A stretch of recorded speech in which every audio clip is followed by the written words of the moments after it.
Hello everyone, good morning. कैसे हो सब। कल अपन ने जो है 10th क्लास का सेकंड चैप्टर स्टार्ट कर दिया था, मानव तंत्र, ह्यूमन सिस्टम।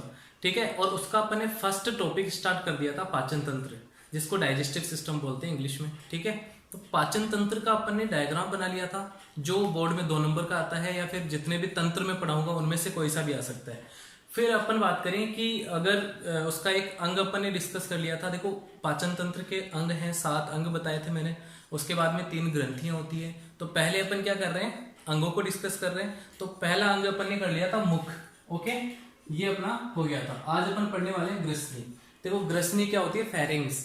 ग्रसनी को इंग्लिश में क्या बोलते हैं बच्चों, फेरिंग्स। तो देखो, फेरिंग्स क्या होती है, ये श्वसन तंत्र और पाचन तंत्र का क्या होती है, उभयनिष्ठ अंग है।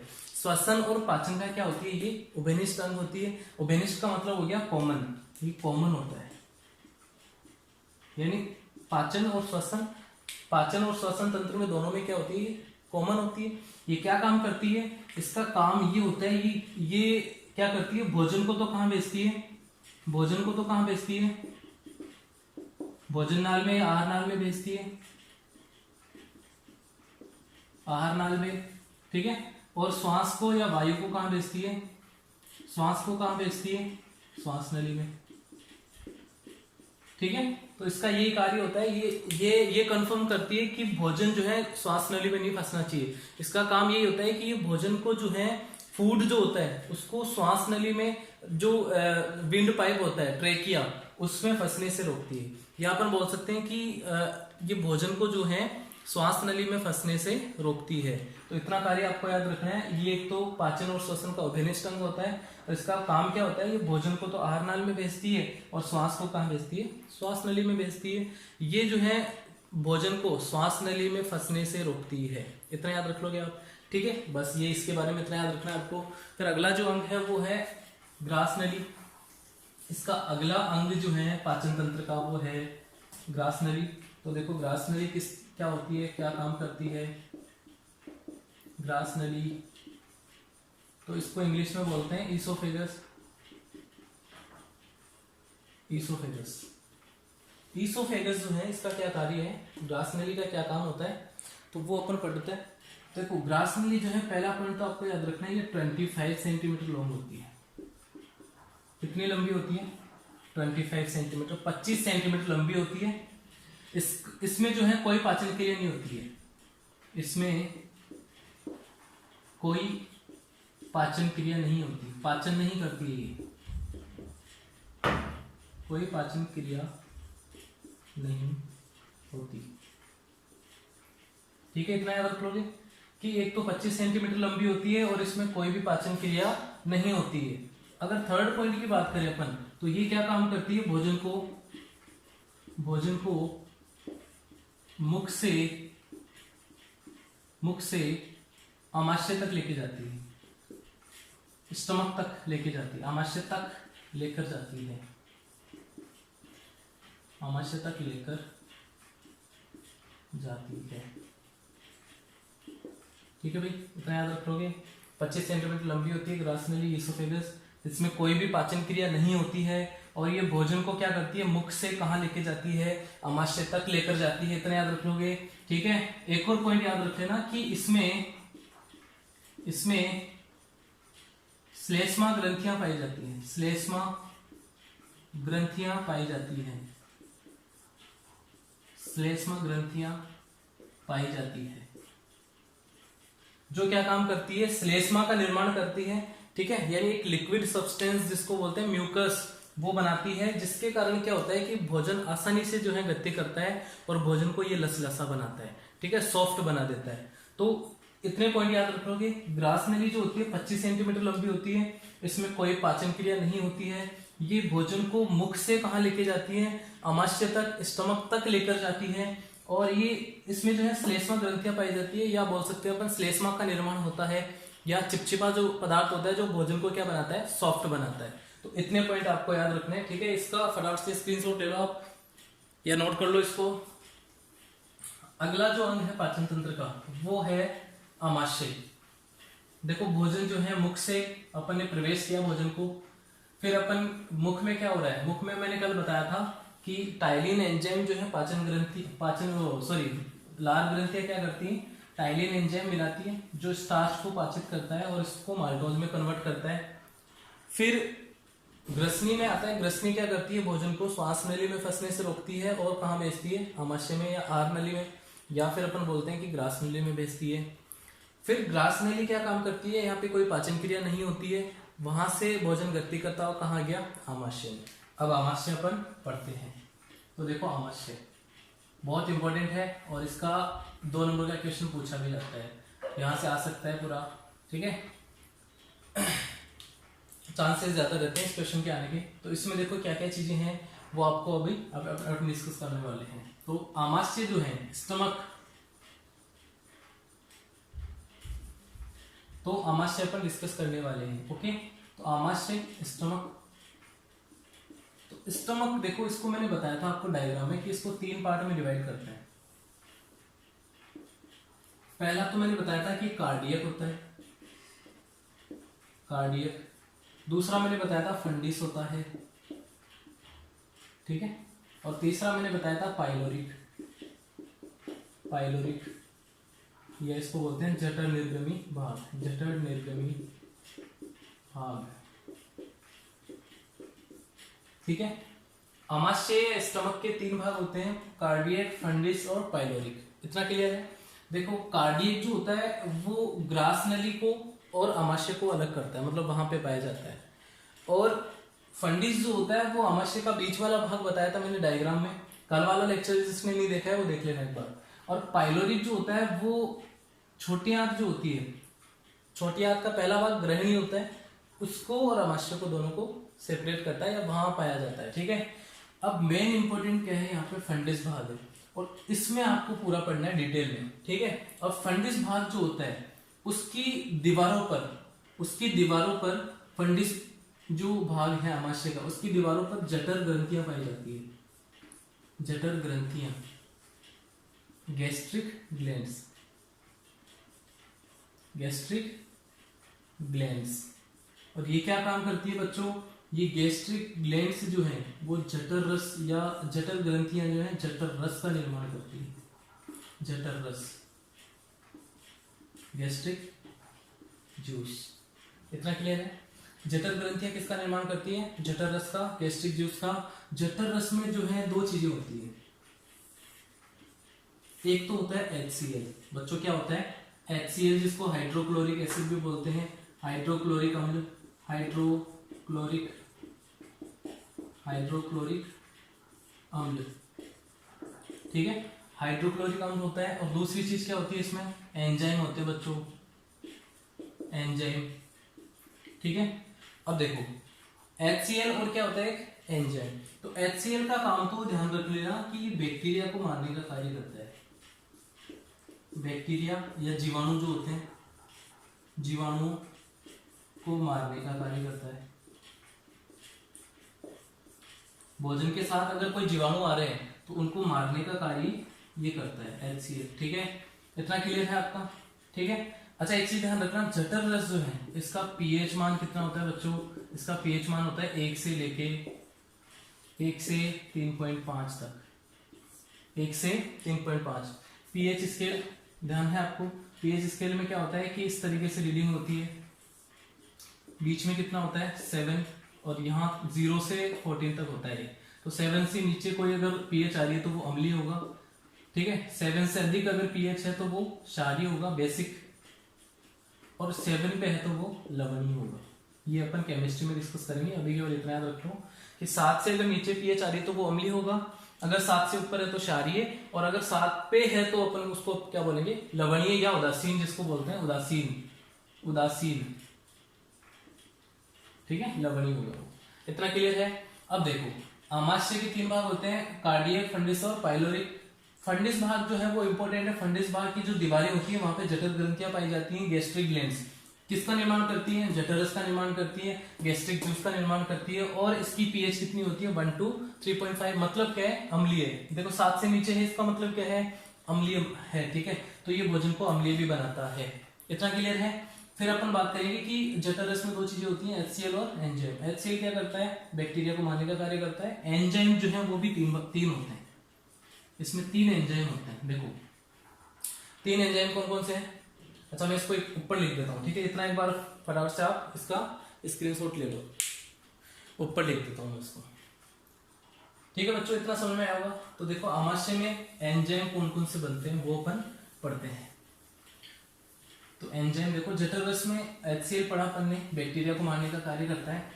एक अपन पढ़ेंगे एंजाइम, तो जठर रस के एंजाइम, जठर रस के एंजाइम, एंजाइम देखो कौन कौन से होते हैं, 3 होते हैं, ठीक है बच्चों। पहला तो है इसमें पेप्सिन, पेप्सिन, दूसरा होता है रेनिन, और तीसरा हो गया इसमें लाइपेज, ठीक है। पेप्सिन, रेनिन और लाइपेज। पेप्सिन क्या काम करता है बच्चों? ये प्रोटीन जो भोजन में अपन खाते हैं प्रोटीन, उसको क्या करता है, किसमें कन्वर्ट कर देता है, उसको जो है ये पेप्टोन्स में कन्वर्ट कर देता है, पेप्टोन्स में प्लस प्रोटीएजेज में। इस तरीके से जो है इनको ये प्रोटीन को किसमें कन्वर्ट कर देता है, पेप्टोन्स में और प्रोटीएजेज में। इसका ये याद रख लोगे इसका फंक्शन। रेनिन जो होता है ये क्या काम करता है, ये दूध में उपस्थित कैसिनोजन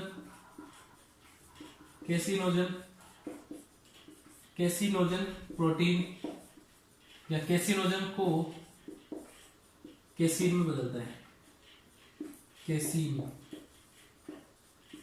में बदलना, ठीक है भाई, इतना क्लियर है। दूध में उपस्थित कैसिनोजन को किस में बदलता है, ये कैसीन में। फिर कैसीन जो है बाद में किस में बदल जाती है, पैराकेसीन में, पैराकेसीन। इतना याद रखिएगा। यानी ये दूध को क्या करता है, स्कंदित गाढ़ा बनाता है।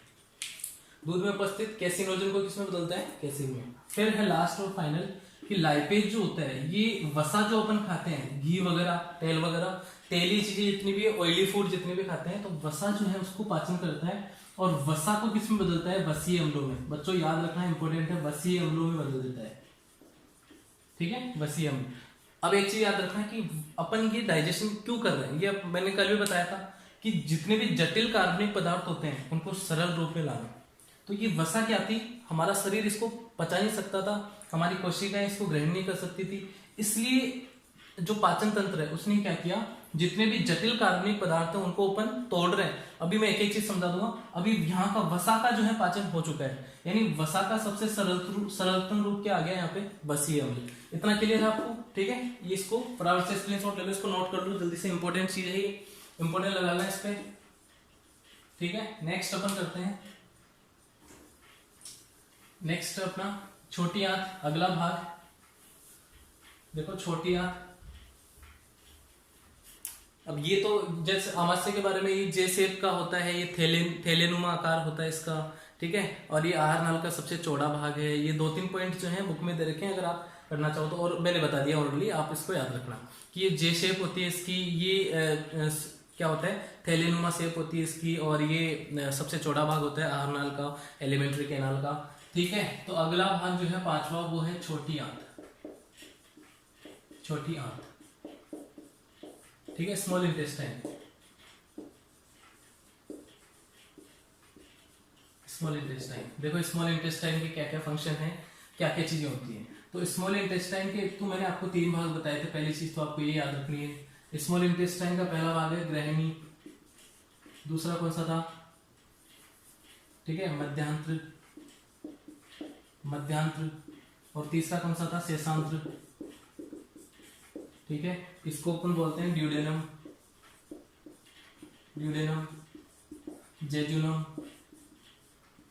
जेजुनम, और एक क्या था, इलियम, ठीक है भाई। ओके, इतना क्लियर है आपका। अब देखो ग्रहणी, मध्यांतर और शेषांतर 3 भागों में बांटते हैं। फिर अपन बात करेंगे कि सबसे अधिक पाचन जो है वो कहाँ होता है, ग्रहणी में। या अगर देखो, अगर ऑप्शनल टाइप क्वेश्चन आता है तो आप बोलोगे, अगर ऑप्शन में दे रखा है कि भोजन का सर्वाधिक पाचन कहाँ होता है, अगर छोटी आंत दे रखा है तो छोटी आंत पे क्लिक मतलब लगाओगे आप। जैसे दे रखा है कि छोटी आंत, आमाशय, बड़ी आंत या फिर मुख, तो आप बोलोगे कि छोटी आंत में, छोटी आंत में भोजन का सबसे अधिक पाचन होता है। अगर फिर ऑप्शन में अगर ग्रहणी दे रखा है तो आप ग्रहणी को जो है टिक करके आओगे। तो देखो ग्रहणी, या ये जो है इतने भी भाग हैं, इनके बारे में अपन बताते हैं। छोटी आंत में भोजन का, छोटी आंत में भोजन का सर्वाधिक पाचन होता है, सर्वाधिक पाचन होता है। पहला पॉइंट तो आपको ये याद रखना है छोटी आंत के लिए कि छोटी आंत में भोजन का सर्वाधिक पाचन होता है और सर्वाधिक अवशोषण भी होता है। सर्वाधिक भोजन का अवशोषण या पोषक तत्वों का अवशोषण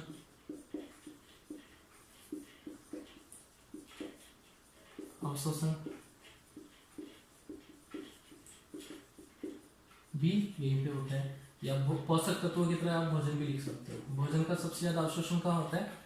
छोटी आंत में। दो कार्य हो गए आपके, ठीक है। अगर बात करेंगे अपन कि भोजन का सर्वाधिक पाचन कहाँ होता है? छोटी आंत में, और अवशोषण भी कहाँ होता है? छोटी आंत में। छोटी आंत जो है, छोटी आंत आहार नाल का सबसे लंबा भाग होता है और इसकी लंबाई होती है 7 मीटर। कितनी होती है बच्चों? 7 मीटर होती है, इतना याद रख लोगे, ठीक है। फिर अगर बात करें अपन तो छोटी आंत में और कोई पॉइंट बनता है क्या? छोटी आंत में आंतरिक रस बनते हैं, अभी और समझा देते हैं आपको। आंतरिक रस कौन कौन से होते हैं, इतने पॉइंट आपको क्लियर है तो फटाफट से इसका स्क्रीनशॉट ले लो, आप नोट कर लो इनको। आंत में देखो कौन कौन से रस या कौन कौन से एंजाइम पाए जाते हैं, वो अपन डिस्कस करते हैं। तो आंत जो है उसमें आंतरिक रस बनता है, ठीक है। देखो आमाशय में जठर रस बन रहा था, या आमाशय रस भी बोल सकते हैं आप इसको। अब आंत की बात करें अपन तो छोटी आंत में क्या बनता है? आंतरिक रस या आंती रस। आंतरिक रस जो होता है वो क्या, उसमें कौन कौन से एंजाइम होते हैं? देखो फर्स्ट अगर बात करें अपन तो माल्टेज, पहला एंजाइम कौन सा होता है बच्चों? माल्टेज। और ये क्या काम करता है? ये माल्टोज, अब देखो मैंने कल बताया था कि मुख में टाइलिन एंजाइम होता है, वो स्टार्च को किसमें बदलता है? स्टार्च को किसमें बदल रहा था? माल्टोज में। स्टार्च को किसमें बदल रहा था? वो माल्टोज में। इतना क्लियर है। अब स्टार्च जो है वो कार्बोहाइड्रेट होता है, और कार्बोहाइड्रेट का एक तो सरल रूप ये आ गया आपका, सरल रूप ये आ गया आपके पास माल्टोज। अब माल्टोज को भी हमारा शरीर नहीं ले सकता, इसको भी और आगे सरल रूप में कन्वर्ट करना होगा। तो माल्टोज को जो है माल्टेज क्या करता है? देखो नाम याद रखना, माल्टोज को माल्टेज एंजाइम है, और माल्टोज क्या है? शर्करा है या फिर कार्बोहाइड्रेट है। ये माल्टेज एंजाइम क्या करता है? इसको ग्लूकोज में बदल देता है। किसमें बदल देता है? ग्लूकोज में। बहुत इंपॉर्टेंट है कि माल्टेज एंजाइम जो होता है वो माल्टोज को किसमें बदल देता है? ग्लूकोज में। फिर आप बात करोगे सेकंड, तो इसमें सेकंड आ जाएगा लैक्टेज। आंतरिक रस जो होता है उसमें कौन कौन से एंजाइम होते हैं वो पढ़ा रहा हूं मैं। तो लैक्टेज जो होता है वो लैक्टोज शर्करा जो होती है, लैक्टोज शर्करा इसको किसमें बदलता है? लैक्टेज किसमें बदलता है? ये ग्लूकोज में। इतना याद रख लोगे। देखो माल्टेज एंजाइम है, ये एंजाइम है दोनों, और माल्टेज जो है वो किसको? माल्टोज को ग्लूकोज में बदल रहा है। लैक्टोज को किसमें बदल रहा है? ग्लूकोज में। फिर आप बात करोगे थर्ड, तो थर्ड यहाँ पे आ जाता है सुक्रेज, ठीक है, सुक्रेज। और ये क्या करता है? सुक्रोज को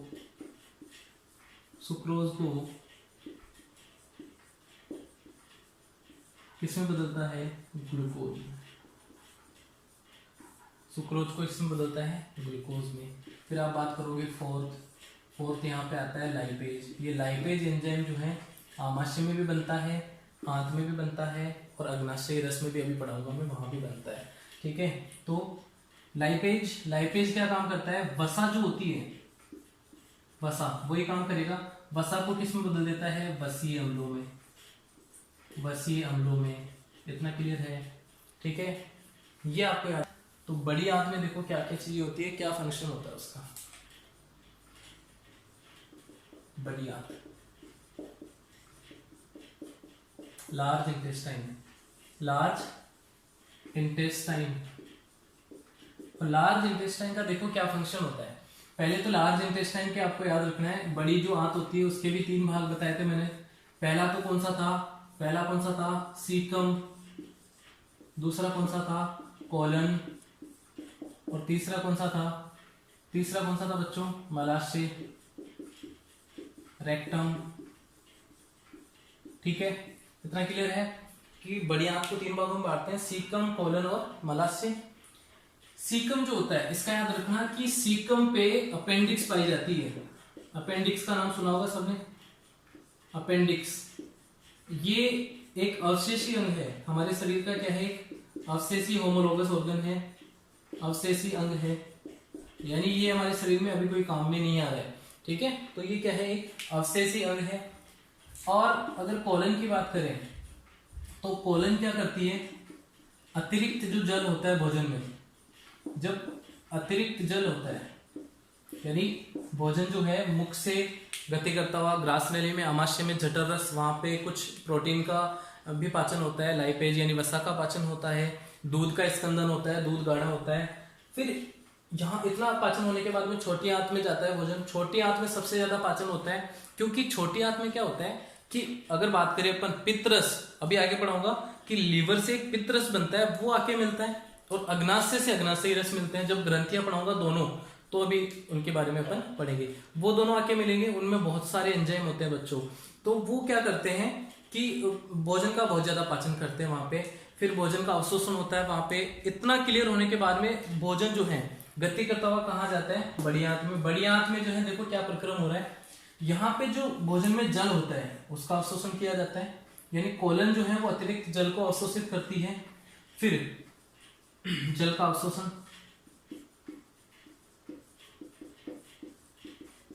फिर अपन बात करें तो यहाँ पे एक और चीज पॉइंट याद रखना कि कोलन जो बाहर है इसमें क्या होता है, ई कोलाई बैक्टीरिया पाया जाता है बच्चों।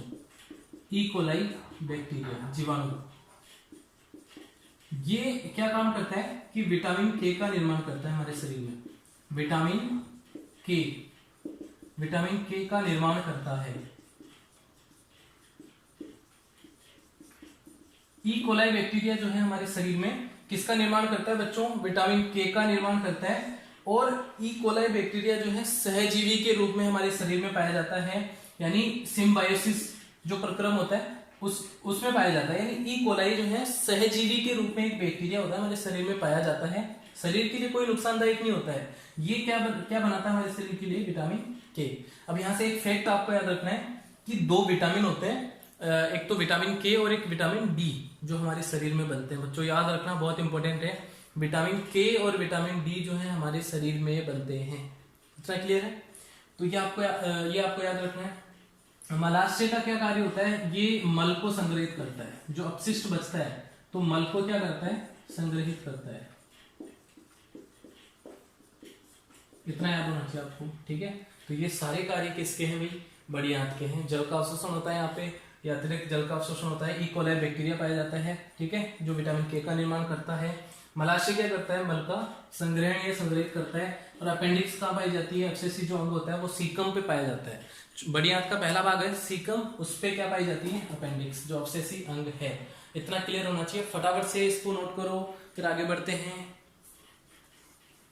देखो अब अगला जो अंग है वो कौन सा है, अंग तो हो गए सारे, एनएस बचा था, यानी मल द्वार, जिसके द्वारा जो है अपशिष्ट को बाहर निकाल दिया जाता है। अब अपन पढ़ेंगे ग्रंथियां, पाचन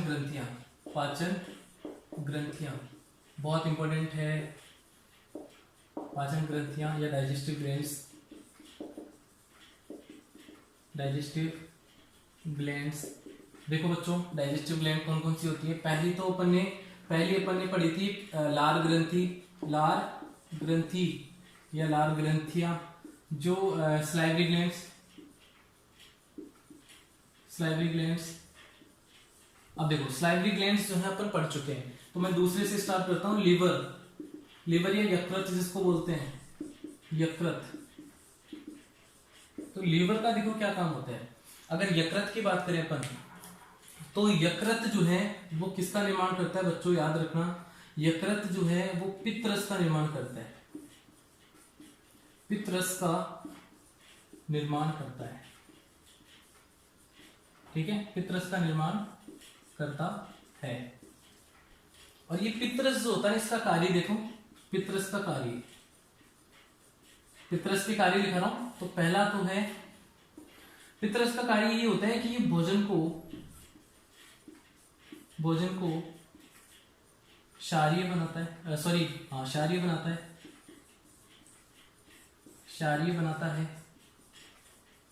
और ये क्या काम करता है, ये जो वसा के बड़े अणु होते हैं, वसा के बड़े अणुओं को तोड़ने का कार्य करता है।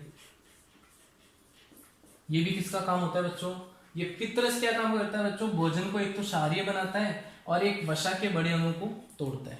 अब देखो मेरी बात सुनो, जब अपन मुख से भोजन खा रहे हैं तो मुख का जो लार होती है उसका पीएच होता है बच्चों 6.8 पीएच, मतलब ये भी अम्लीय है।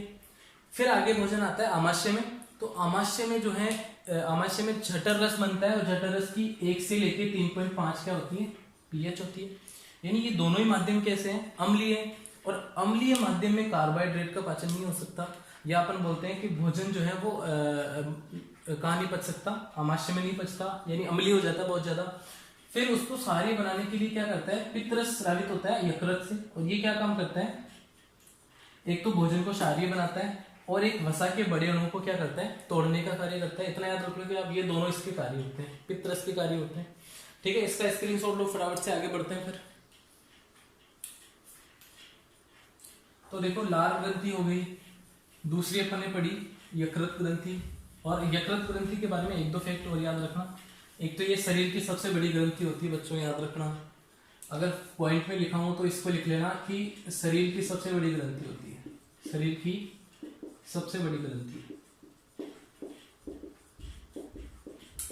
कई कॉम्पिटिटिव क्वेश्चन में आ चुका है ये क्वेश्चन एग्जाम में, कई कंपटीशन के एग्जाम होते हैं उनमें ये क्वेश्चन बार बार पूछा जाता है कि शरीर की सबसे बड़ी ग्रंथि कौन सी है, यकृत बच्चों। कौन सी है, यकृत, ये लीवर।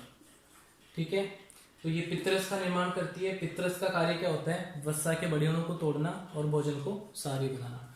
इतना क्लियर है। ठीक है, फिर अगर अपन आगे आ जाते हैं तो आगे अब अगली जो ग्रंथि है वो है अग्नाशय, थर्ड, और एक लास्ट टॉपिक बचा है इस चैप्टर का, ये चैप्टर नहीं टॉपिक का। तो तीसरी ग्रंथि जो है वो कौन सी है, अग्नाशय, पैंक्रियाज। तो देखो अग्नाशय ग्रंथि जो होती है वो क्या काम करती है, ये एक तो अग्नाशयी रस बनाती है, अग्नाशयी रस। ठीक है बच्चों, पैंक्रियाटिक जूस। अब इस पैंक्रियाटिक जूस में क्या होते हैं, एंजाइम्स होते हैं। क्या होते हैं, एंजाइम होते हैं, बहुत सारे एंजाइम होते हैं इसमें। तो 3-4 मोस्ट इंपोर्टेंट एंजाइम आपको याद रखने हैं। फर्स्ट तो एक तो ये याद रखना है, ट्रिप्सिन और काइमोट्रिप्सिन। एंजाइम बात कर रहे हैं अपन, तो ट्रिप्सिन व काइमोट्रिप्सिन,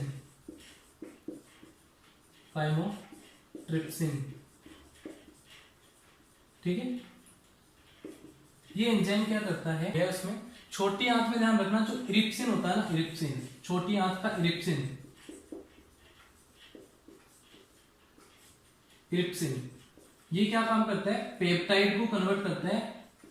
पेप्टाइड्स को किसमें बदलता है, ये अमीनो अम्लों में बदलता है, अमीनो अम्लों में। उसको मिस्टेक को ठीक कर लेना।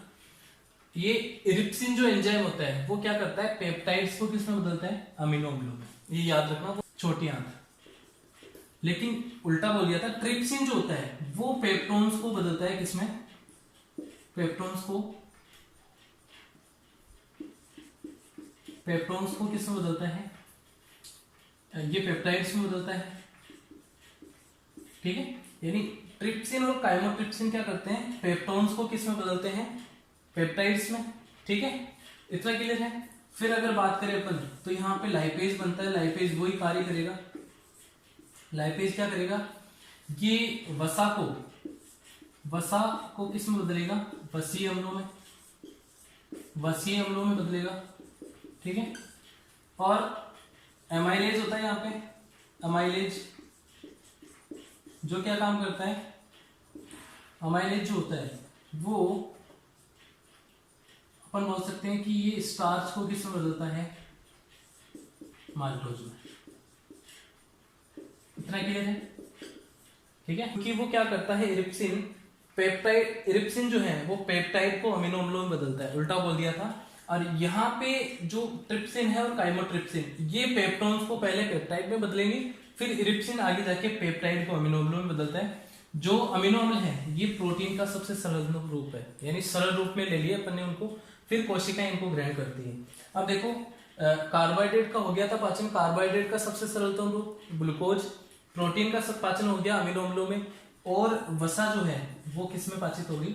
वसीय अम्लों में। तो इस तरीके से ये तीनों जो हैं वो सबसे सरलतम रूप में आ गए भोजन के। अब कोशिकाएं जो है इनको ग्रहण करेगी।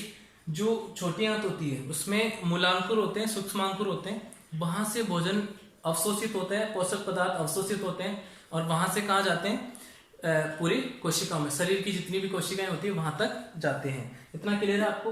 तो अब आपको क्या करना है, ये टॉपिक यहाँ फिनिश होता है, इतना क्लियर है। कल अपन करेंगे श्वसन तंत्र, इसमें एक चीज रह रही है, पाचन हो गया, ठीक है, पीएच वगैरह याद करनी है आपको एक तो, और एंजाइम जितने भी है वो याद करने हैं आपको। अब अगर मैं बात करूं तो देखो, भोजन जो है मुख में जब भोजन का पाचन होता है तो उसको, वहां पचे हुए भोजन को अपन बोलते हैं बोलस, ठीक है। फिर ये बोलस का आगे पाचन होता है, फिर कहां आता है? आमाशय में। आमाशय में इसको बोला जाता है काइम। क्या बोला जाता है बच्चों? काइम। फिर आगे आता है ये, और छोटी आंत में इसका पाचन होता है, और छोटी आंत में इसको बोला जाता है काइल। इतना याद रख लेना आप लोग। तो ये सारा पाचन इस तरीके से होता है। मेन जो पोषक पदार्थ हैं, कार्बोहाइड्रेट, प्रोटीन और वसा, उनका पाचन होना चाहिए। वो उनको सरलतम रूप में लाने के लिए हमारे शरीर में ये तंत्र काम कर रहा है, जिसको पाचन तंत्र बोलते हैं अपन, ठीक है। तो कार्बनिक अणु होते हैं, कार्बोहाइड्रेट, वसा और प्रोटीन, जटिल कार्बनिक अणु होते हैं, उनको सरल रूप में लेके आ रहे हैं। तो ये तंत्र जो है कौन सा काम कर रहा है? पाचन तंत्र।